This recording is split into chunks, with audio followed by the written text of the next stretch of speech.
No dia 5 de outubro de 1994, em cima da eleição de Fernando Henrique Cardoso à presidência, o convidado de hoje escreveu para a Folha de São Paulo: "A vitória destrói as pretensões social-democratas que caracterizavam o PSDB." 2 anos depois, ele escrevia no Jornal do Brasil: "A forma passiva como nos inserimos no processo de globalização torna o Estado impotente para responder às suas graves consequências sociais." Quem convidamos para vir aqui? Parecia um mago, um visionário, um profeta? Não. Apenas um filósofo e cientista político. É professor de Sociologia na USP, Universidade de São Paulo, na UERJ, Universidade Estadual do Rio de Janeiro. Uma das cabeças pensantes de hoje neste país. Ele é Emir Sader. Emir Sader. Professor Emir Sader, o senhor está aqui em Salvador para participar de um fórum cujo tema é cultura e transformação social. Nesse sentido, eu queria saber de que forma é que a cultura poderia, de fato, efetivamente, contribuir para essa transformação social e de que acepção de cultura é que a gente estaria falando, né? Já que esse é um conceito complexo e enviesado. É complexo porque a cultura, por sua vez, é produto da sociedade. Então, de que maneira ela pode se voltar contra a sociedade e transformá-la? Em princípio, ela é reflexo das relações sociais existentes. A cultura no sentido de consumo cultural, como ele existe das mais diferentes maneiras, televisão, teatro, etc. Agora, a gente pensa a cultura mais do que isso, pensa a cultura como consciência de uma sociedade. É esse tipo de cultura que pode ser um fator de transformação. É a capacidade da sociedade de assumir suas contradições, discuti-las e pensar quais as alternativas mais democráticas, majoritárias, que atendem os interesses da maioria. Então a gente pensa em cultura como política pública, né? Que é uma coisa um pouco diferente do que simplesmente essa cultura, como ela é dada como a cultura do espetáculo, né?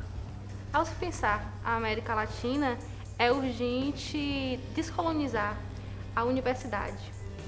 Nesse sentido, como é que poderia haver um diálogo entre a produção acadêmica e o ativismo político sem cair num panfletarismo? Eu acho que a própria ideia de colonização é meio panfletária, quer dizer, que ela representa as elites tradicionais brasileiras, sim, mas não são da época da colônia. Hoje em dia as influências fundamentais são contemporâneas, são norte-americanas, são europeias, né? E não é aquela forma que tinha na colônia, é uma forma já capitalista, propriamente dita, né? Moderna. Mas eu falo assim, quanto saber ocidentalizado, universalizante, sim, que não prioriza o saber tradicional. A gente sempre brigou, o tempo todo falar, a colônia é aquela forma de exploração externa. Agora é muito mais complexo porque é alguma coisa assumida pelas próprias elites da sociedade. Era muito mais fácil lutar contra uma visão colonizada, porque era de fora para dentro. Agora não, são elites que trazem formas externas e as induzem e as multiplicam aqui. Expressamente, a Globo é uma modalidade adaptada às condições do Brasil, muito criativa para o que quer fazer, de um tipo de televisão feita lá fora. Agora, eu acho que a gente tem que lutar por uma cultura que não seja simplesmente reprodutora. A gente olha os noticiários aqui, olha a programação em geral, ela é muito pouco adaptada no que se faz lá fora. E por potências hegemônicas dominantes. Na verdade, querem passar uma ideia de passividade, uma ideia da informação como algo absolutamente fragmentado. Parece que nós dispomos de uma enorme quantidade de informação, mas mínima capacidade de interpretação. Por outro lado, as ficções que são passadas não são ligadas à literatura.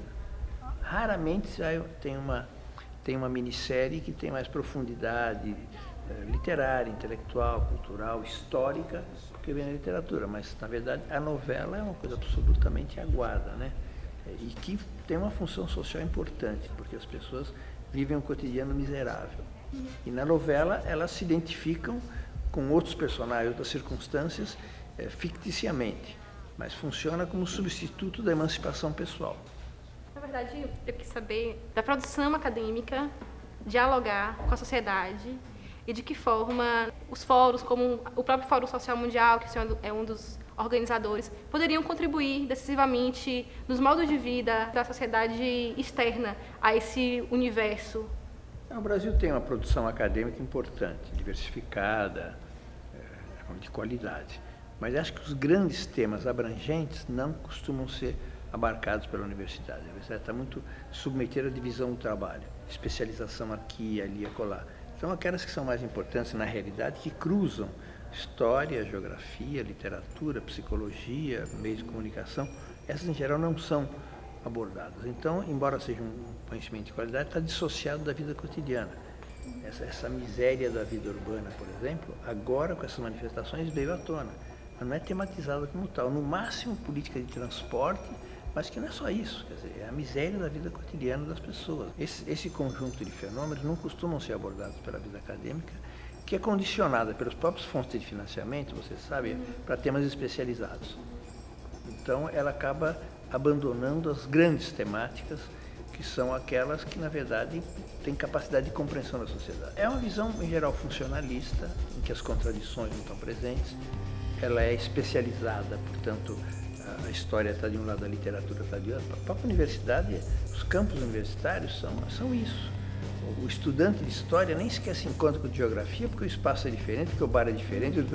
Então, é o lugar que fragmenta o saber e não é um lugar que recompõe. Para se aproximar da realidade, na realidade está tudo meio misturado. Quer dizer, a vida econômica, a vida psicológica, a vida cultural, ideológica, né?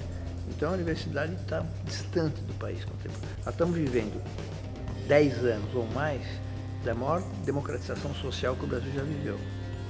Os outros momentos históricos de grandes transformações produziram grandes interpretações. O senhor é um pensador da linha marxista. Tem como resumir, assim, de forma sintética, o marxismo para o leigo compreender? O marxismo caracteriza as nossas sociedades como capitalistas. São sociedades em que a economia produz para o lucro e não para o bem das pessoas. Não se diz, bom, o que os brasileiros querem no ano que vem para a gente vai produzir? Não.